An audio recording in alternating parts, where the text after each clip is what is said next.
प्रावधान, उपनयन, श्रीमांत, जातिकर्मण और नामकरण, ये पांचवा संस्कार है 16 संस्कारों में से।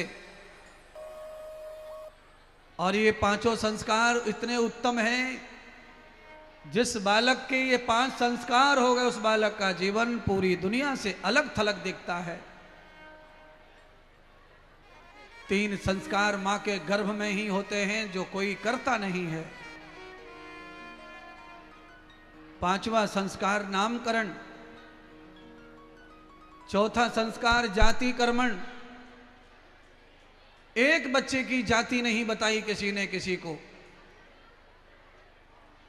जिस दिन बालक पैदा होकर धरती पर आता है उसी दिन उसका पिता सोने की सीख लेकर शहद में डुबोकर जीवा के ऊपर ओम लिखता है और वो ये कहता है, ये बालक तेरी कोई पहचान दुनिया में नहीं है, पर मैं तेरा पिता बना हूं तो मैं ये लिख रहा हूं तेरी जीवा पर कि तेरी जीवा पर जो ओम है तू ओम के परिवार का है, अर्थात तेरा परिवार परमात्मा का ही परिवार है और तू उसी जाति का मानव है। इतना वेद और शास्त्रों में खुले लिखा है, फिर भी ये समाज पूरा जाति पाति में बटा हुआ लड़ रहा है और मर रहा है। मैं बड़ी जाति का, मैं बड़ी जाति का, मैं बड़ी जाति का। जाति सृष्टि पर कोई बड़ी नहीं है बंधुओं। अगर जाति बड़ी होती तो रावण क्यों राक्षस बनता, ब्राह्मण कुल में पैदा हुआ।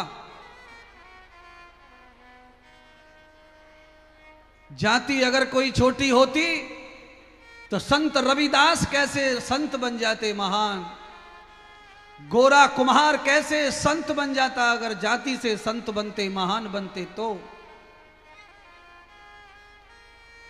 प्यारे बंधुओं, महर्षि वाल्मीकि जैसे ऋषि ये किसी जाति के मोहताज नहीं है, क्योंकि जो पढ़कर आता है उसे किसी जाति का कोई फर्क नहीं पड़ता है।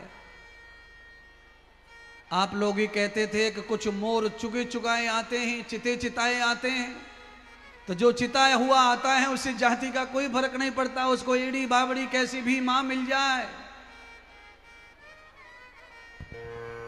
क्योंकि वो संस्कार लेकर आया है।